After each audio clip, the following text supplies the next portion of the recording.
आज के मुख्य समाचार। शिमला के जाखू मंदिर में उमड़ा श्रद्धालुओं का सैलाब। निगरोटा बगवा में हनुमान जयंती पर भक्ति और संगीत का संगम। हनुमान जयंती पर मुख्यमंत्री सुक्खू ने जाखू मंदिर में की पूजा अर्चना। विपिन परमार ने उठाए राजस्व घोटाले अवैध खनन के मुद्दे। भाजपा पार्वती मंडल अध्यक्ष संजीव शर्मा की पत्रकार वार्ता। बजट सत्र के समापन पर मुख्यमंत्री सुक्खू का बयान। हिमाचल विधानसभा बजट सत्र सफलतापूर्वक संपन्न। अब समाचार विस्तार से। आज पूरे भारतवर्ष में हनुमान जयंती का पावन पर्व अत्यंत धूमधाम और श्रद्धा के साथ मनाया जा रहा है। वैदिक पंचांग के अनुसार चैत्र पूर्णिमा के दिन मनाया जाने वाला यह पर्व भगवान श्री राम के परम भक्त अंजनी पुत्र हनुमान जी के जन्मोत्सव के रूप में मनाया जाता है। इस अवसर पर देश भर के मंदिरों में विशेष पूजा अर्चना, भजन कीर्तन और धार्मिक अनुष्ठान आयोजित किए जा रहे हैं। हिमाचल प्रदेश की राजधानी शिमला में स्थित जाखू मंदिर में इस अवसर पर श्रद्धालुओं का विशाल सैलाब उमड़ पड़ा। ऊंची पहाड़ी पर स्थित इस प्रसिद्ध मंदिर में बजरंग बली के दर्शन के लिए सुबह से ही भक्तों की लंबी कतारें देखने को मिली। जाखू पहाड़ी पर स्थित यह मंदिर हनुमान जी की भव्य और विशाल प्रतिमा के लिए विश्व भर में प्रसिद्ध है। मान्यता है कि लंका युद्ध के दौरान जब हनुमान जी संजीवनी बूटी लेने जा रहे थे तब उन्होंने कुछ समय के लिए यहाँ विश्राम किया था। आज हनुमान जयंती के मौके पर मंदिर को फूलों, दीपों और रंग बिरंगी रोशनी से सजाया गया था। सुबह 4 बजे मंगला आरती के साथ पूजा का शुभारंभ हुआ। इसके बाद दिन भर सुंदरकांड पाठ, हनुमान चालीसा का अखंड जाप और विशेष हवन का आयोजन किया गया। श्रद्धालु नारियल, सिंदूर, चमेली का तेल, लड्डू चढ़ाकर भगवान से अपने जीवन के कष्टों को दूर करने की प्रार्थना कर रहे थे। श्रद्धालुओं की भारी भीड़ को देखते हुए प्रशासन ने भी विशेष इंतजाम किए हुए थे। मंदिर तक पहुंचने के लिए अलग अलग मार्ग निर्धारित किए गए। पुलिस और स्वयं सेवकों की तैनाती की गई थी। चिकित्सा शिविर और पानी की व्यवस्था भी की गई थी। स्थानीय प्रशासन का कहना है कि इस वर्ष पिछले वर्षों की तुलना में अधिक संख्या में श्रद्धालुओं के आने की संभावना रही। धार्मिक मान्यता के अनुसार हनुमान जयंती के दिन विधि पूर्वक पूजा करने से जीवन के सभी संकट समाप्त होते हैं। हनुमान जी को संकट मोचक कहा जाता है क्योंकि वे अपने भक्तों को हर प्रकार के भय, रोग और बाधाओं से मुक्त करते हैं। इस दिन व्रत रखने का विशेष महत्व रहता है। हनुमान चालीसा और सुंदर कांड का पाठ शुभ माना जाता है। गरीबों और जरूरतमंदों को दान करने से पुण्य की प्राप्ति होती है। भक्त मानते हैं कि सच्चे मन से की गई आराधना से व्यक्ति को बुद्धि, बल, यश, साहस, धैर्य और निरोगी जीवन का आशीर्वाद प्राप्त होता है। हनुमान जयंती के अवसर पर देश के विभिन्न हिस्सों में भव्य आयोजन किए जा रहे हैं। हर मंदिरों में जय श्री राम और जय बजरंग बली के जयकारों से वातावरण भक्ति में हो गया है। जाखू मंदिर पहुंचे श्रद्धालुओं ने बताया कि यहाँ आकर उन्हें अद्भुत शांति और ऊर्जा का अनुभव हुआ है। कई भक्त हर वर्ष इस दिन यहाँ दर्शन के लिए पहुँचते हैं। एक श्रद्धालु ने कहा कि हनुमान जी की कृपा से जीवन के कठिन समय में हमेशा सहारा मिला है। यहाँ आकर मन को सुकून प्राप्त होता है। हनुमान जयंती के इस पावन अवसर पर लोग अपने परिवार और मित्रों को शुभकामनाएं भी भेज रहे हैं। हनुमान जी केवल शक्ति और पराक्रम के प्रतीक नहीं है बल्कि वे भक्ति, विनम्रता और सेवा भाव के आदर्श भी है। उनका जीवन हमें यह सिखाता है कि सच्ची निष्ठा और समर्पण से हर लक्ष्य प्राप्त किया जा सकता है। अहंकार त्याग कर सेवा करनी ही सच्ची भक्ति है। कठिन परिस्थितियों में भी साहस और धैर्य बनाए रखना होगा। हनुमान जयंती का यह पावन पर्व देश भर में आस्था, भक्ति और सकारात्मक ऊर्जा का संचार कर रहा है। जहां हजारों श्रद्धालु एकत्र होकर संकट मोचक बजरंग बली के चरणों में अपनी श्रद्धा अर्पित कर रहे हैं। यह पर्व हमें याद दिलाता है कि विश्वास, भक्ति और सकारात्मक सोच से जीवन की हर कठिनाई को पार किया जा सकता है।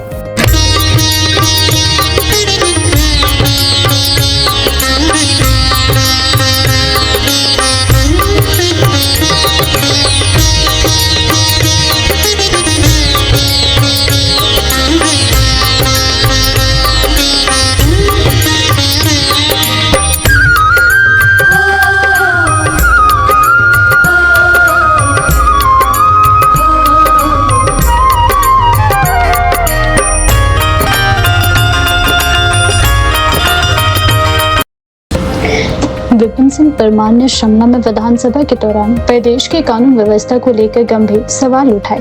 पुलिस एवं संबंधित संगठनों की मांग संख्या 7 पर चर्चा करते हुए उन्होंने सरकार के कई बड़े मामलों में तत्काल कार्यवाही की मांग की है। परमार ने कहा कि सदन में अक्सर हत्या, लूट और नशे जैसे अपराधों पर चर्चा होती है, लेकिन कई संगठित अपराध ऐसे हैं जो कुछ समय तक मीडिया में रहने के बाद ठंडे बस्ते में डाल दिए जाते हैं। उन्होंने पालमपुर के बनूरी क्षेत्र में करोड़ों रुपए के कथित भूमि घोटाले का मुद्दा उठाते हुए आरोप लगाया कि लगभग 80 साल पुरानी पुश्तैनी जमीन को फर्जी दस्तावेजों और बनावटी वारिसों के जरिए ट्रांसफर कर दिया गया है। उनके अनुसार इस पूरे मामले में राजस्व घाटा के अधिकारियों और प्रॉपर्टी डीलरों की मिली भगत रही है। उन्होंने यह भी कहा कि जिस महिला के नाम पर जमीन दर्ज की गई वह कभी उस क्षेत्र की निवासी ही नहीं थी, फिर भी फर्जी दस्तावेजों के आधार पर मृत्यु प्रमाण पत्र जारी कर दिया गया। परमार ने इस मामले में अब तक एफआईआर दर्ज न होने पर भी सवाल उठाते हुए इसे प्रशासनिक विफलता बताया। उन्होंने हिमाचल ऑन सेल का जिक्र करते हुए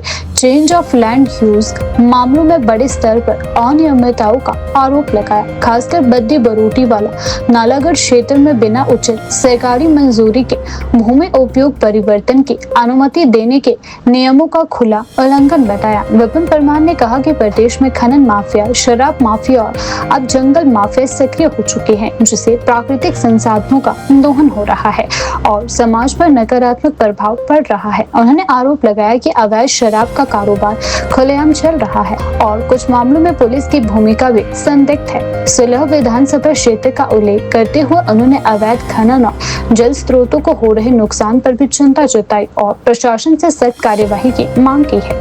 पुलिस विभाग की कार्यप्रणाली पर सवाल उठाते हुए परमार ने कहा कि पुलिस को वीआईपी ड्यूटी और राजनीतिक दबाव से मुक्त कर अपने मूल दायित्व कानून व्यवस्था बनाए रखने पर ध्यान देना चाहिए। प्रस्ताव मांग संख्या 7 पुलिस और संबंध संगठन के विषय में यहाँ बोलने के लिए खड़ा हूँ। इसकी शुरुआत माननीय नेता प्रतिपक्ष जी ने यहाँ पर रखी और मैं ये कहना चाहता हूँ कि जहाँ बहुत विस्तार से कानून से संबंधित अलग अलग मुद्दों के ऊपर, चाहे वो एनडीपीएस एक्ट की बात हो, और यहाँ पर जब चर्चा होती है तो हत्या के बारे में, मर्डर के बारे में, अटेम्प्ट टू मर्डर के बारे में, एक्सटॉर्शन के बारे में और नशे के बारे में बहुत विस्तार से बात की जाती है और एनडीपीएस के बारे में भी बात की जाती है। मैं एक बात कहना चाहता हूँ, इस माननीय सदन में मैं कुछ उन विषयों को रखना चाहता हूँ जो हत्या, डकैती, अटेम्प्ट टू मर्डर, लूटपाट। अध्यक्ष महोदय, ऐसे मामले बहुत से नज़रअंदाज हो जाते हैं। कुछ समय के लिए वो अखबारों में, समाचार पत्रों और मीडिया में उठते हैं और तदोपरांत वो फाइलों में समा जाते हैं। मैं जिक्र करना चाहता हूँ, पालमपुर एक खूबसूरत शहर है और मैं तो ये भी देखता हूँ कि जिस तरीके से वहाँ पर ज़मीनों का खरीद हो रही है, बहुत से लोग वहाँ पर आकर के अपना घर बना रहे हैं। एक बहुत ही सनसनीखेज मामला यहाँ मैं रिकॉर्ड में लाना चाहता हूँ। पालमपुर तहसील एक करोड़ों रुपए की भूमि का घोटाला बनूरी महल में होता है। 1965 में एक व्यक्ति शहीद हुए और लगभग उन्हीं परिवारों में 80 सालों में ऐसे लगभग 20-22 परिवार बन जाते हैं और एक मामला रेवेन्यू या राजस्व विभाग के अधिकारी कर्मचारियों के माध्यम से वहां पर इस तरीके से ताना बाना बुना जाता है कि राजस्व विभाग के अधिकारियों का ही कारनामा वहां पर इस प्रकार से होता है कि 80 साल पुराने पुश्तैनी जमीन के ऊपर जो मकान था और जमीन थी वो किसी और के नाम कर दी जाती है। कौन है वो? पालमपुर तहसील के राजस्व के अधिकारी। और तो और ये कारनामा बिल्कुल वैसे नहीं हो सकता। वहां पर एक रोजाना शराब करके लेडीज होती थी, आज से 100 साल पहले। वो उसकी जमीन की मालिक थी। वहां पर कुछ प्रॉपर्टी डीलर, राजस्व के अधिकारी, कर्मचारियों ने उस जमीन को लीगल हेयर के नाम से, बनावटी लीगल हेयर के नाम से उसको तब्दील कर देते हैं। और वहां के उस मोहाल के जो लंबरदार थे, उन्होंने कहा कि आप शिनाख्त करिए। उन्होंने कहा मैं नहीं जानता ये रोजना शराब कौन है। तो दूसरे महाल के लंबरदार से गवाही दिलवाई जाती है। तो ये काम राजस्व के अधिकारियों के बिना नहीं हो सकता। अखबारों में खूब छपा, सोशल मीडिया में चलता रहा। और अध्यक्ष महोदय, जब जमीन का ये तबादला किया जाना था, वहां पर एफिडेविट भी बना करके दे दिए, जाली एफिडेविट बना करके दे दिए कि रोजना शराब के जो लीगल हेयर्स हैं, हम इनको जानते हैं। ये मामला बहुत उठा और इतना ज़्यादा उठा कि आज की तारीख में मैं ये कह सकता हूं कि ये ठंडे बस्ते में डाल दिया है। भूमि के अभिलेखों को 4 दिन में ही बदल दिया गया। भूमाफिया ने फर्जी कागजात तैयार किए, पालमपुर की बात कर रहा हूं। और आखिरकार अंदर खाते मामला जब उठा तो इसको बंद कर दिया गया। तो मैं ये कहना चाहता हूं कि इस पर आज तक एफआईआर पुलिस डिपार्टमेंट ने क्यों नहीं की? इतना बड़ा मामला, क्या पुलिस प्रशासन को इन सारी बातों का पता नहीं था या कोई बहुत बड़ा दबाव था? तो राजस्व अधिकारी है या वहां पर अन्य जो दलाल है, मैं एक आरोप और लगाना चाहता हूं। पालमपुर के नजदीक, पालमपुर से के नजदीक धर्मशाला से लेकर के राजस्व विभाग के कुछ कर्मचारी जो हैं, वो वहां पर ही पोस्टिंग चाहते हैं क्योंकि वहां पर खूब माल आता है। हनुमान जयंती के पावन अवसर पर नगरोटा बगवा में भक्ति, संस्कृति और संगीत का एक अद्भुत संगम देखने को मिला। इस विशेष मौके पर युवा गायक ईशान भंडारी द्वारा गाया गया हनुमान चालीसा भव्य समारोह में लॉन्च किया गया। इस कार्यक्रम का शुभारंभ क्षेत्र के एसडीएम मनीष शर्मा ने किया। यह आयोजन न केवल धार्मिक दृष्टि से महत्वपूर्ण रहा, बल्कि स्थानीय प्रतिभाओं को मंच देने का एक सराहनीय प्रयास भी साबित हुआ है। कार्यक्रम की शुरुआत हनुमान जी की पूजा अर्चना और दीप प्रज्वलन के साथ की गई। इसके बाद ईशान भंडारी द्वारा गाए गए हनुमान चालीसा का विधिवत विमोचन भी किया गया। जैसे ही हनुमान चालीसा का मधुर गायन शुरू हुआ, पूरा क्षेत्र जय बजरंग बली के जयकारों से गूंज उठा। उपस्थित लोगों ने भक्ति में लीन होकर इस आध्यात्मिक अनुभव का आनंद लिया। ईशान भंडारी की आवाज में भक्ति और भावनाओं का ऐसा समावेश था जिसने श्रोताओं को मंत्रमुग्ध कर दिया।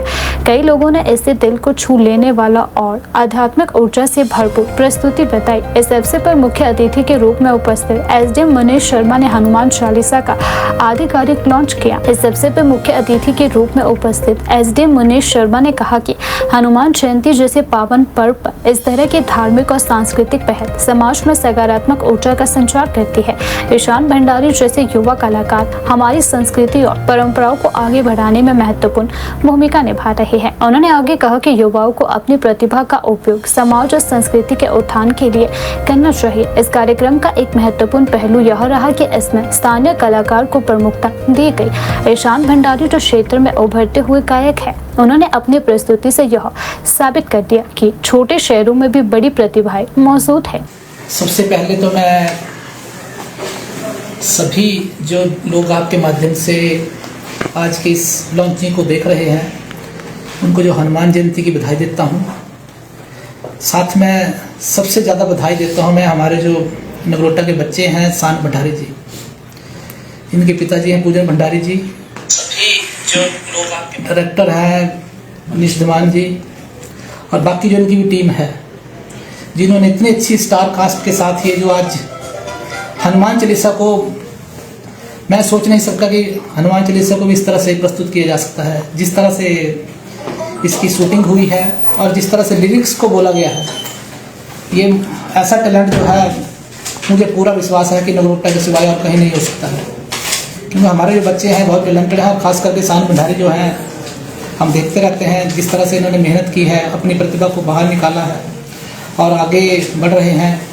ये नगरोटा की शान है, नाम भी शान है और वैसे भी शान है, हमारी नगरोटा की भी शान है। हम चाहते हैं कि देश प्रदेश में अपना नाम रोशन करें। जिस तरह से इन्होंने, आजकल मैंने बहुत कम देखा, और मैं सच बताऊं पहला ही ऐसा ये उदाहरण है जिसमें एक बच्चे ने, यंग बच्चे ने नगरोटा के हनुमान चालीसा को ऊपर अपना जो है एक गाना प्रस्तुत किया है। अदरवाइज हम देखते हैं कि और तरह के सॉन्ग्स, पहाड़ी हों, हिंदी हों, पंजाबी हों, उस तरफ बच्चों का रुझान है। लेकिन इस तरह के ये संस्कार दिखाते हैं, ये परिवार का जो परवरिश है वो दिखाती है कि बच्चे किस तरह बढ़ रहे हैं। तो ये ना केवल ये गाना है, ये परिवार, संस्कार और जो आगे हमारी बच्चे जनरेशन है उनको सीखने के लिए एक उदाहरण है। जैसे हम राम राज्य की बात करते हैं तो राम राज्य से भी हम राम राज्य सीखते हैं, राम परिवार से सीखते हैं। उसी तरह से जो ये हनुमान चालीसा है, और ये बहुत विस्तृत है, और एक ही भगवान हैं जो अजर हैं, अमर हैं, वो हनुमान जी हैं। और ये हर युग में और हर जगह विद्यमान है।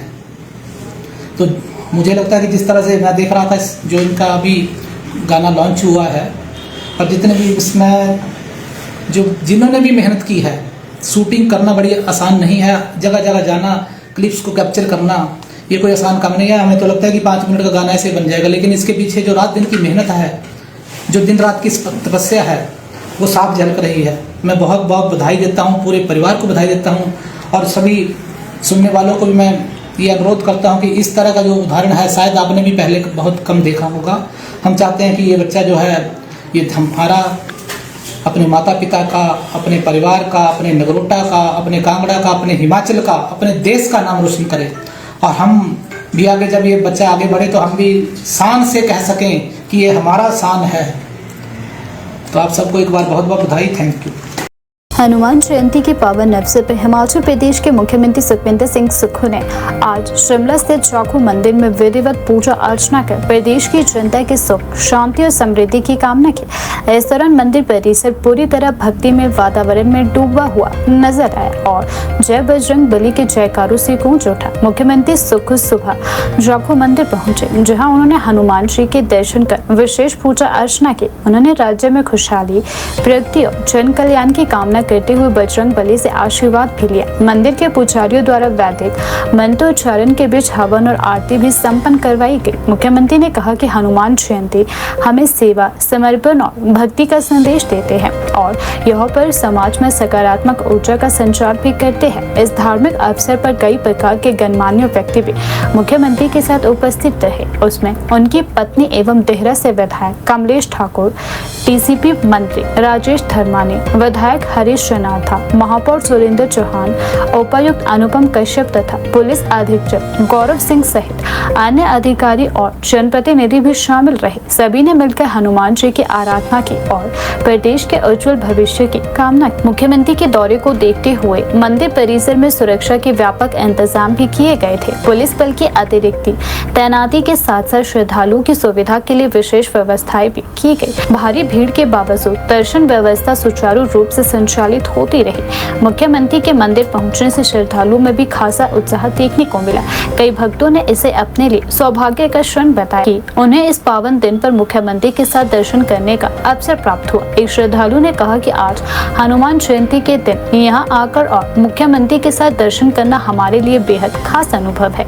हनुमान जयंती का पर्व भगवान हनुमान के जन्मोत्सव के रूप में मनाया जाता है। इस दिन विशेष पूजा, व्रत, दान पुण्य और हनुमान चालीसा का पाठ किया जाता है। धार्मिक मान्यता है कि इस दिन सच्चे मन से की गई पूजा से जीवन में सभी संकट दूर होते हैं और व्यक्ति को बल, बुद्धि, साहस और सफलता प्राप्त होती है। मुख्यमंत्री सुक्खू ने अपने संदेश में कहा कि हनुमान जी का जीवन हमें निस्वार्थ सेवा, अनुशासन और समर्पण का पाठ करवाता है। उन्होंने प्रदेशवासियों से आह्वान किया है कि वे इस पर्व से प्रेरणा लेकर समाज में भाईचारे और सहयोग की भावना को मजबूत करें। हनुमान जयंती के इस पावन अवसर पर मुख्यमंत्री द्वारा जाखू मंदिर में की गई पूजा अर्चना ने पूरे प्रदेश में एक सकारात्मक संदेश दिया है। यह आयोजन न केवल धार्मिक आस्था का प्रतीक है, बल्कि यह प्रदेश की एकता, शांति और विकास के प्रति सामूहिक संकल्प को भी दर्शाता है।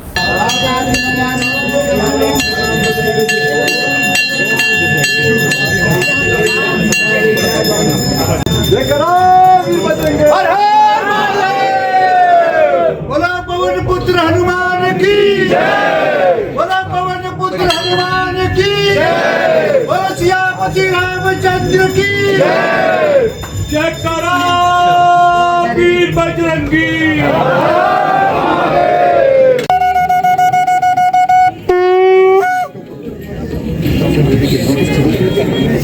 ओम मंगलम भगवान विष्णु मंगलम गणेश मंगलम धूप प्रकटयामि ज्योतिं दर्शयामि निमित्ते नित्यपुनः आत्मनि धर्मं सुन्नते विश्रांति शिवने हिमाचल प्रदेश विधानसभा के बजट सत्र के समापन पर मुख्यमंत्री सुखविंदर सिंह सुक्खू ने मीडिया को संबोधित करते हुए सरकार की उपलब्धियों, विपक्ष की भूमिका और भविष्य की योजनाओं पर विस्तार से बात की। उन्होंने कहा कि यह बजट सत्र कुल मिलाकर सकारात्मक रहा। भले ही कुछ मौकों पर सदन में गर्मा गर्मी का माहौल भी देखने को मिला। मुख्यमंत्री ने कहा कि सरकार ने पूरे सत्र के दौरान विपक्ष की बातों को गंभीरता से सुना और उनके द्वारा उठाए गए मुद्दों का समाधान निकालने का प्रयास किया। उन्होंने यह भी स्पष्ट किया कि लोकतंत्र में स्वस्थ बहस जरूरी है और विधानसभा में हुई चर्चा से सरकार को बेहतर निर्णय लेने में मदद मिली है। उन्होंने कहा कि हमने विपक्ष की हर बात को सुना है और जहां भी संभव हुआ है समाधान निकालने का प्रयास किया गया है। सदन में बहस और कभी कभी तीखी नोकझोंक भी लोकतंत्र का हिस्सा रहता है, लेकिन अंततः यह सत्र सार्थक रहा। मुख्यमंत्री सुक्खू ने कहा कि आने वाले समय में हिमाचल प्रदेश में जो भी आवश्यक सुधार होंगे, सरकार उन्हें प्राथमिकता के आधार पर लागू करेगी। उन्होंने विश्वास जताया कि राज्य आर्थिक रूप से धीरे धीरे मजबूत होता जा रहा है और सरकार वित्तीय स्थिति को बेहतर बनाने के लिए लगातार कार्य कर रही है। उन्होंने कहा कि मुझे खुशी है कि हिमाचल प्रदेश आर्थिक दृष्टि से मजबूती की ओर बढ़ रहा है। हम आत्मनिर्भरता की दिशा में निरंतर आगे बढ़ रही है और आने वाले समय में भी और ठोस कदम उठाए जाएंगे। मुख्यमंत्री ने हाल ही में पारित पेट्रोल और डीजल सेस से जुड़े बिल को लेकर फैल रही खबरों पर भी स्पष्टीकरण दिया। उन्होंने कहा कि कुछ राष्ट्रीय चैनलों पर भी यह खबर चलाई जा रही है कि हिमाचल सरकार ने पेट्रोल और डीजल के दाम में 5 रुपए की बढ़ोतरी कर दी है, जो पूरी तरह भ्रामक है। उन्होंने स्पष्ट किया कि अभी केवल सेस से संबंधित बिल विधानसभा में पारित किया गया है, यह अभी एक्ट नहीं बना है। वर्तमान में पेट्रोल और डीजल की कीमतों में कोई बढ़ोतरी नहीं हुई है। मुख्यमंत्री ने कहा कि यह दुर्भाग्यपूर्ण है कि बिना पूरी जानकारी के इस तरह की अफवाहें फैलाई जा रही है। हम जनता को भरोसा दिलाना चाहते हैं कि अभी किसी भी प्रकार की दरों में वृद्धि नहीं हुई है। मुख्यमंत्री ने प्रदेशवासियों से अपील की है कि वे किसी भी प्रकार की भ्रामक खबरों पर विश्वास न करें और आधिकारिक जानकारी पर ही भरोसा करें। देखिए, आज बजट का सत्र था, उसका समापन हुआ है और मैं निश्चित तौर पर कह सकता हूं कि हम लोगों ने विपक्ष की बातों को भी सुना। कुछ ऐसे मुद्दे सदन में आए जिन मुद्दों के कारण सदन में गर्मागर्म बहस भी हुई, लेकिन कुल मिलाकर बजट सत्र बहुत अच्छा रहा। कई बिल पास किए गए और मैं ये भी कह सकता हूँ कि आने वाले समय में हमारे प्रदेश में जो भी सुधार करने पड़ेंगे, उन सुधारों को हम करेंगे। मुझे खुशी है कि हम लोग आर्थिक दृष्टि से मजबूत हो रहे हैं और जो हमने सुधार की प्रक्रिया अपनाई है, उस प्रक्रिया में हम आगे बढ़े हैं और प्रदेश आत्मनिर्भरता की ओर बढ़ रहा है। एक बात और कहना चाहूँगा कि कई बार ऐसी बात की जाती है कि हमने पेट्रोल और डीजल के सेस का बिल पास किया और पूरे नेशनल चैनलों में चला कि हिमाचल प्रदेश की सरकार ने 5 रुपए डीजल और पेट्रोल पर बढ़ा दिए। बड़े दुख की बात है कि नेशनल चैनल इस प्रकार की न्यूज चलाते हैं और वो पता भी नहीं करते कि बिल पास किया गया है, बिल के बाद उसने एक्ट बनना है और एक्ट करने के बाद हमने उसको नोटिफाई करना है और 5 रुपए अधिकतम था। उन्होंने कहा कि 5 रुपए पेट्रोल डीजल पर बढ़ा दिए। अभी तक हिमाचल प्रदेश में ना पेट्रोल की कीमतों में कोई पैसा बढ़ाया गया है, जो पिछले वर्ष से चली आ रही है वही है, ना डीजल पर कोई पैसा बढ़ाया गया है। ये तो सिर्फ एक अधिकार विधानसभा के कानून द्वारा अपने पास लिया गया है कि अगर भविष्य में कभी 2 पैसे 5 पैसे बढ़ाने हैं तो इस दृष्टिकोण से देखा जाए। लेकिन प्रेस मीडिया ने, जो नेशनल के बड़े मीडिया है, उन्होंने ये साबित करने की कोशिश की कि हिमाचल प्रदेश में पेट्रोल डीजल के रेट बढ़ा दिए गए, जो कि नहीं है। ये ठीक है कि भारतीय जनता पार्टी ने हमारा साथ नहीं दिया आरडीजी के मुद्दे पर, और आरडीजी के मुद्दे पर हमें उनसे बहुत उम्मीद थी, और इसलिए हमें पहली बार हिमाचल प्रदेश के इतिहास में बजट को कम करके, पिछले साल से कम करके प्रस्तुत करना पड़ा। लेकिन इसका मतलब नहीं है कि हमारे प्रदेश में कोई आर्थिक संकट है। जो संपदा लुटा दी जाती है उस संपदा को हमने रोका।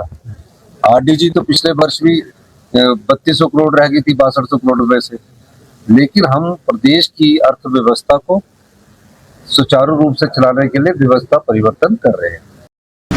जिला कुल्लू में भारतीय जनता पार्टी पार्वती मंडल के अध्यक्ष संजीव शर्मा ने पत्रकार वार्ता आयोजित कर पार्वती घाटी में आ रही विभिन्न समस्याओं को लेकर राज्य सरकार और संबंधित विभागों पर सवाल उठाए।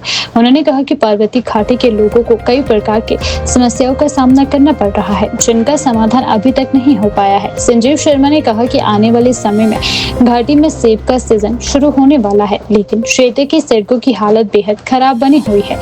खराब सड़कों के कारण बागवानों और स्थानीय लोगों को भारी परेशानी उठानी पड़ रही है। उन्होंने कहा कि यदि समय रहते सड़कों की मरम्मत नहीं हो तो सेब सीजन के दौरान बागवानों को अपनी फसल को बाजार तक पहुंचाने में काफी दिक्कतों का सामना करना पड़ेगा। उन्होंने कहा कि वर्ष 2023 में पार्वती घाटी में कई प्रकार की प्राकृतिक आपदाएं आई थी, जिससे सड़कों और अन्य बुनियादी ढांचों को भारी नुकसान पहुंचा था। उस समय केंद्र सरकार द्वारा सड़कों की मरम्मत और सुधार के लिए आर्थिक सहायता भी जारी की गई थी। भाजपा नेता ने आरोप लगाया कि केंद्र से मिले धन का सही तरीके से उपयोग नहीं हुआ और अब तक यह स्पष्ट नहीं हो पाया है कि विभागों ने उस धनराशि का कहां खर्च किया है। उन्होंने कहा कि क्षेत्र के लोग अब भी खराब सड़कों और अन्य मूलभूत समस्याओं से जूझ रहे हैं। संजीव शर्मा ने प्रदेश सरकार और संबंधित विभागों से मांग की है कि पार्वती घाटी की सड़कों की स्थिति को जल्द सुधारा जाए और बागवानों तथा स्थानीय लोगों की समस्याओं का समाधान किया जाए, ताकि आने वाले सेब सीजन के दौरान उन्हें किसी भी प्रकार की परेशानी का सामना न करना पड़े। प्रेस भाइयों का धन्यवाद करना चाहूंगा कि वो शॉर्ट नोटिस पे आज हमारे प्रेस वार्ता में करने आए, इसके लिए आपका दिल से धन्यवाद। आज की जो प्रेस वार्ता हमने रखी है वो हमने रखी है पार्वती घाटी की समस्याओं को लेकर। आप जानते हैं कि पिछले 3 वर्षों से पार्वती घाटी आपदाओं से गुजर रही है। 3 वर्षों से लगातार वहाँ पे काफी नुकसान हो रहा है। हर बार बाढ़ आती है, बाढ़ से काफी नुकसान होता है और हमारे रास्ते भी बहुत बंद पड़ चुके हैं। तो उसके लिए मैं विस्तार से बताना चाहूंगा। देखिए जी, भुंतर से मणिकर्ण बछैनी तक जो रोड है उसकी हालत बहुत ही खस्ता हाल है। इतनी रोड की हालत वहाँ जाना बहुत मुश्किल हो चुका है। 3 वर्षों से उस रोडों की ऐसी हालत खराब पड़ी है कि ना काम हो पा रहा है। और जब जानते हैं कि टूरिस्ट सीजन भी शुरू होने वाला है और फलों का सीजन शुरू होने वाला है, और वहाँ पे रोडों की इतनी बुरी हालत है कि इतने गड्ढे पड़ चुके हैं कि वहाँ पे गाड़ियों से सफर करना मुश्किल हो चुका है। थोड़ा ध्यान देना चाहूंगा कि 2023 में केंद्र की सरकार की ओर से रास्ते की मुरम्मत के लिए GR2 मणिकर्ण इस नाम से 36 करोड़ 86 लाख रुपया सैंक्शन पैसा आया हुआ था, और वो पैसा इस रास्ते के मुरम्मत के लिए खर्च होना था। मगर वो पैसा विभाग ने कहाँ खर्चा, इसकी कोई जानकारी नहीं है। अभी मैंने एक RTI उस रोडों की लगाई थी कि मुझे इस पैसे का इजाफा दिया जाए। पहले तो विभाग ने 1 साल तक ऐसे टाल मटोल करते रहे कि ये कमी वो कमी। लास्ट में जो मुझे RTI मुझे जो मिली है, विभाग ने वो लगभग सारा पैसा, बहुत ज्यादा पैसा उसमें नदी के चैनलाइज में खर्च किया। नदी का दीवार लगाई गई और वहां पे पैसे का दुरुपयोग किया गया और उसका कोई फायदा रास्ते को हुआ नहीं। रास्ता पैसा का पैसा ही है। 39 करोड़ से नया एक पुल बनने वाला था और नया रास्ता बनने वाला था, नया रास्ता बन सकता था, मगर इन्होंने बिल्कुल भी सारा पैसा नदियों के, चाहे वो दक्षिणी हो, चाहे वो साड़ी छलौना हुआ हो, चाहे वो डुमखरा हो, सारा पैसा नदी के किनारे लगाया और वहां नदी में मशीनें डाल के वहां से मटीरियल निकाला गया, कुछ बेचा गया, कुछ लगाया गया, उस पैसे का दुरुपयोग किया गया। और उसी पैसे से जो 36 करोड़ 86 लाख रुपया आया था, उसी पैसे बुंतर पुल का निर्माण भी किया गया। जो वो विकास का कार्य होना चाहिए, हम उसको विरोध नहीं करते। बुंतर पुल बना, अच्छी बात है, मगर वहां देखिए पैसा सेंटर का था, पैसा केंद्र का था, मगर विधायक जी ने वहां पे पटकल गाई कि इस पुल का निर्माण मैंने किया जी। ना वहाँ केंद्र सरकार का कोई योगदान है, ना किसी का, ना वहां पर मुख्यमंत्री, ना वहां फील्ड मिनिस्टर का कोई नाम लिया गया है। अपने नाम पर वहां से पटकल गाई कि जबकि पैसा वो पैसा मंत्री घाटी का था और कम से कम केंद्र सरकार का धन्यवाद करना उनका फर्ज बनता था, मगर इन्होंने बिल्कुल भी उसको अपना केंद्र का नाम लिया ना धन्यवाद किया और अपना नाम कमेटी का भाग लगा दी। और उसके अलावा जो पैसा बचा हुआ था वो पैसा कहाँ लगाया कहाँ नहीं लगाया, ये पैसा उसकी कोई ना विभाग की तरफ से जांच रहा है, सिर्फ आके मुझे हल्का देखी कि हमने यहाँ पैसा यहाँ लगा दिया। और मेरा अधिकारियों से भी ये निवेदन है कि वो दुआ में काम न करे, साल बाद सरकार बदलेगी, हिसाब अधिकारी को देना पड़ेगा, क्योंकि वो पैसा केंद्र ने भारत घाटी जनता के लिए भेजा था, ना कि किसी का दुरुपयोग करने के लिए। और आप देखिए उसी पैसे से ना ही कोई टायरिंग की गई, ना ही कोई सोलिंग की गई, सिर्फ मुरम्मत के नाम पर मिट्टियों को मिट्टी टिप्पर डाल के वहां पे टिप्पर डाले जा रहे हैं मिट्टी के, और कच्ची मिट्टी से रोड पर गड्ढे भर जा रहे हैं, जबकि वहां पे रोड की टायरिंग होनी चाहिए थी। इसके अलावा बरसैनी में घटीगढ़ नाम स्थान देखिए, वहां पे हर बरसात में वहां पे पहाड़ से पत्थर गिर रहे हैं। NHPC उस रोड का यूज करती है, लोकल यूज करते हैं। वहां पे एक फ्लाईओवर या लिंक रोड का निर्माण होना बहुत जरूरी है, मगर 1 वर्ष हो गए वहां पे कोई भी बड़ा अधिकारी वहां पे ना गया, ना हमारे विधायक जी भी एक बार गए और रास्ते वापस आए, ना हमारे DC मैन पहुंचे, ना वहां पर लोग भाग गए, बड़े अधिकारी वहां पहुंचे। हर महीने जब बरसात आती है तो वहां पे पत्थर गिरते हैं, फॉर्मेलिटी के नाम पर बाकी मशीन रखी जेसीबी, जिससे काम करना संभव नहीं हो पाता है। हर वर्ष में हमें लोग फोन करते हैं, तब हमें विभाग को मुझे निवेदन करना पड़ता है, तब जाके वहां इलेक्ट्रिसिटी आती है, तब जाके वहां रोड खुलता है। तो मेरा भी निवेदन है कि देखिए NHPC करोड़ रुपए वहां पे कमा रही है, तो उसका जिम्मेवारी देखभाल करना भी इनका काम बनता है। इसके अलावा हमारे लिंक रोड हमारे घाटी के हैं, ब्रहण में पिछले 7 महीनों से बस नहीं जा रही है, रास्ता बंद है, और यहाँ पे रास्ते की मरम्मत की गई। छमान रोड में एक डंगा लगना है, डंगा से बस नहीं जा पा रही है, एक HLC बस जाती है, प्राइवेट बस ने जांच कर दिया है। हिमाचल प्रदेश विधानसभा के बजट सत्र के समापन के बाद विधानसभा अध्यक्ष कुलदीप सिंह पठानिया ने मीडिया को संबोधित करते हुए कहा कि 14वीं विधानसभा का 11वां सत्र सफलतापूर्वक संपन्न हुआ। उन्होंने बताया कि यह सत्र 2 चरणों में आयोजित किया गया। पहला चरण 16 से 18 फरवरी तक चला, जबकि दूसरा चरण 18 मार्च से 2 अप्रैल 2026 तक आयोजित किया गया। सत्र की शुरुआत 16 फरवरी को राज्यपाल के अभिभाषण से हुई। पूरे सत्र में कुल 16 बैठकें हुई और करीब 90 घंटे तक कार्यवाही चली। इस दौरान सत्र की उत्पादकता 103% रही, जो एक अच्छी उपलब्धि है। सत्र के पहले दिन पूर्व विधायक स्वर्गीय भगत राम चौहान को श्रद्धांजलि भी दी गई। अध्यक्ष ने बताया कि इस सत्र में कुल 617 प्रश्नों के उत्तर दिए गए, जिसमें से 471 तारांकित और 146 अतारांकित प्रश्न शामिल थे। उन्होंने कहा कि सत्र के दौरान विभिन्न नियमों के तहत कई महत्वपूर्ण मुद्दों पर चर्चा हुई। शून्यकाल में 94 विषयों पर चर्चा की गई। इसके अलावा 9 सरकारी विधेयक पेश किए गए और चर्चा के बाद उन्हें पारित भी किया गया। सदन में समितियों की 60 रिपोर्ट भी प्रस्तुत की गई। अध्यक्ष ने यह भी बताया कि 31 मार्च को गैर सरकारी सदस्य दिवस रखा गया था। वहीं इस सत्र के दौरान 649 विद्यार्थियों ने विधानसभा की कार्यवाही को देखा, जो लोकतंत्र के प्रति युवाओं की रुचि को दर्शाता है। पठानिया ने कहा कि उनका प्रयास रहा कि सदन की कार्यवाही शांतिपूर्ण और सुचारू रूप से चले। इसके लिए उन्होंने मुख्यमंत्री सुखविंदर सिंह सुखोई, नेता प्रतिपक्ष जयराम ठाकुर का धन्यवाद किया। उन्होंने उप मुख्यमंत्री, संसदीय कार्य मंत्री, सभी विधायकों और अधिकारियों का भी आभार जताया। अंत में उन्होंने मीडिया का धन्यवाद करते हुए कहा कि पत्रकारों ने विधानसभा की कार्यवाही को जनता तक पहुंचाने में महत्वपूर्ण भूमिका निभाई है। और आप जानते हैं कि 11वें सत्र की 16 बैठकें 2 चरणों में हुई और 90 घंटे तक सदन की कार्रवाई चली और उसकी प्रोडक्टिविटी जो है 103% रही, जो अपने आप में ऐतिहासिक है।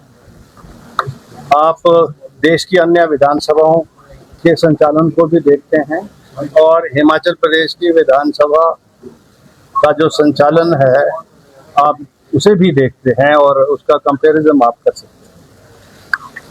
सदन के दौरान कुल 617 जो नोटिस से स्टार्ड और अनस्टार्ड क्वेश्चन के रूप में उनके जवाब दिए गए और नियम 62 के अंतर्गत 2 विषय उठे,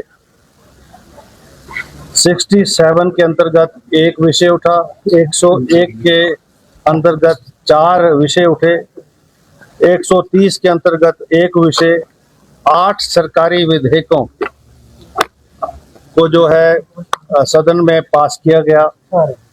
324 नियम में विषय उठे।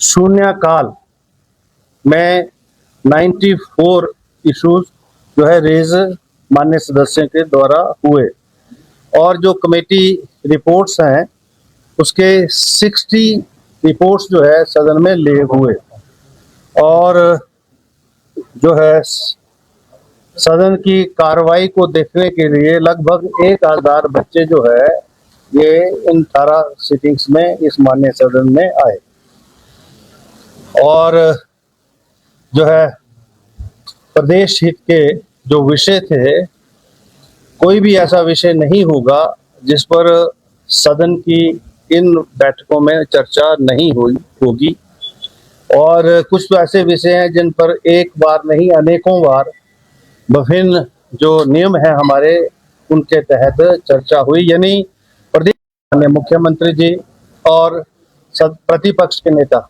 माननीय ठाकुर जयराम जी का विशेष सहयोग सदन संचालन में मुझे मिला। सभी सामान्य सदस्यों का भी स्वागत है। बिल अभी जो पास हुआ जिसके ऊपर चर्चा हुई उसमें जिन माननीय सदस्यों ने 14वीं विधानसभा के माननीय सदस्यों ने जो दल बदल किया था और दल बदल के बाद उनका निष्कासन माननीय सदन से हुआ और फिर अनसीट हुए। इलेक्शन कमीशन के द्वारा इलेक्शन करवाए गए जिसमें से 2 जीते बाकी नहीं जीते। तो ये जो बिल अभी आया था वो जो जब आप पूर्व विधायक हो जाते हैं तो पूर्व विधायक की परिस्थिति में आपको जो प्रिविलेजेस जो पेंशन वगैरह के जो बेनिफिट्स मिलते हैं वो उससे मुताल्लिक था। जो दल बदल करेगा और दल बदल करने के बाद जो प्रदेश की जनता उसको निकार देगी और पूर्व विधायक के रूप में जब वो होगा तो उसको किसी भी प्रकार से जो पूर्व विधायक के सदस्यों के रूप में जो वेतन ये पेंशन वगैरह जो फैसिलिटी मिलती है वो नहीं मिलेगी, उसके मुतालिक वो था। और जहाँ तक दल बदल विधायक का ताल्लुक है, सुप्रीम कोर्ट ने इस पर टिप्पणी की है कि in India we require to strengthen the anti defection law, the 10th schedule of the constitution is to be made more strength. Himachal Pradesh विधानसभा के बजट सत्र के समापन के अवसर पर नेता प्रतिपक्ष जयराम ठाकुर ने मीडिया से बातचीत करते हुए प्रदेश की कांग्रेस सरकार पर तीखा हमला बोला। उन्होंने कहा कि वर्तमान सरकार के कार्यकाल में प्रदेश की स्थिति चिंताजनक होती जा रही है और जनता के बीच सरकार की छवि नकारात्मक रूप से प्रभावित हुई है। जयराम ठाकुर ने कहा कि प्रदेश की जनता अब यह समझ चुकी है कि कांग्रेस सरकार को सत्ता में लाना एक बड़ी गलती थी। उन्होंने दावा किया कि आने वाले चुनावों में जनता इस सरकार को सत्ता से बाहर करने का कार्य करेगी। नेता प्रतिपक्ष ने राज्य सरकार द्वारा प्रस्तुत बजट को निराशाजनक बताते हुए कहा कि इस वर्ष का बजट पिछले साल की तुलना में लगभग 3500 करोड़ रुपए कम है, जो प्रदेश के विकास के लिए चिंताजनक संकेत है। उन्होंने आरोप लगाया कि सरकार विकास कार्यों को गति देने में असफल रही है और बजट में दूरदर्शिता की स्पष्ट कमी नजर आ रही है। उन्होंने कहा कि यह बजट प्रदेश की जरूरतों और भविष्य की योजनाओं को ध्यान में रखकर नहीं बनाया गया। इसमें विकास की ठोस रूपरेखा नजर नहीं आती है। जयराम ठाकुर ने राज्य की आर्थिक स्थिति पर भी सवाल उठाए। उन्होंने कहा कि वर्तमान सरकार के कार्यकाल में हिमाचल प्रदेश पर कर्ज का बोझ तेजी से बढ़ा है और यह अब तक के इतिहास में सबसे अधिक स्तर तक पहुंच गया है। नेता प्रतिपक्ष जयराम ठाकुर ने आरोप लगाया कि वर्तमान सरकार विकास कार्यों को आगे बढ़ाने में विफल रही है और प्रशासनिक स्तर पर कई कमियां सामने आई हैं। उन्होंने कहा कि सरकार की नीतियां जनता की अपेक्षाओं पर खरी नहीं उतर रही है और इससे प्रदेश के विकास की गति प्रभावित हो रही है। हिमाचल प्रदेश में कांग्रेस पार्टी की सरकार का ये चौथा बजट सत्र था और जो आज समाप्त हुआ है। इस बजट सत्र के अंतर्गत हमने कहा, पहले भी कहा है और विधानसभा के अंदर भी कहा, बाहर भी कहा है कि इतिहास में जब से हिमाचल एग्जिस्टेंस में आया है, अस्तित्व में आया है, उसके बाद बजट जो भी प्रस्तुत हुए हैं वो आगे बढ़ने की दिशा में हुए हैं। और अब की बार का ये बजट पिछले बजट की तुलना में 3,500 करोड़ रुपए से भी कम का बजट प्रस्तुत किया गया। बहाना कुछ भी हो, लेकिन उसके बावजूद ये सच्चाई है कि हिमाचल प्रदेश में इस बजट सत्र के दौरान जिस प्रकार से एक अफरा तफरी का एक माहौल कांग्रेस पार्टी के अंदर दिखा है और जिसका परिणाम आपने बजट पर भी देखा है, वो सबके सामने है। मैं 2-3 चीजों का इसमें जिक्र जरूर करना चाहूंगा कि बजट घाटे का और लोन लेने की दर आज तक के हिमाचल प्रदेश की इतिहास की जितनी भी सरकारें रही हैं उनमें सबसे ज्यादा लोन, मैं 3 सरकारों का जिक्र करता हूं, आदरणीय धूमल जी की सरकार का, आदरणीय वीरभद्र सिंह जी की सरकार का और उसके बाद हमारी सरकार का, जिसमें मैं बतौर मुख्यमंत्री था, मंत्री के नाते भी जो हमने बजट प्रस्तुत किए। धूमल जी और वीरभद्र सिंह जी की सरकार के दौरान जो लोन लेने की दर प्रति वर्ष अगर रही वो लगभग 10% के लगभग रही है, 10%। और भारतीय जनता पार्टी की सरकार में जब मुझे 5 साल तक उस सरकार का नेतृत्व करने का अवसर प्राप्त हुआ तो इट वाज 7.2% लोन लेने की दर। और अभी की वर्तमान सरकार का अभी ये चौथा बजट हुआ है, लेकिन 3.5 वर्ष के कार्यकाल में जो लोन लेने की दर रही है वो रही है 16.5%, हाईएस्ट एवर। और जिस बात को लेकर के मुख्यमंत्री सुखविंदर सिंह सुक्खू जी बार बार कहते थे कि लोन लिया, तो मुझे लगता कि रोना बंद करना चाहिए कि लोन में तो रिकॉर्ड आपने स्थापित कर दिया। आज हिमाचल प्रदेश का लोन जहां हमने छोड़ा था 69,600 करोड़ रुपीस पर, आज हिमाचल प्रदेश का ऋण पहुंच गया 1,10,000 करोड़ से ऊपर। ये स्थिति अगर हिमाचल प्रदेश में 3.5 साल के कार्यकाल में बनी है तो उसके लिए अगर किसी को आरोप, किसी को अगर दोष जाता है तो वो वर्तमान की सरकार को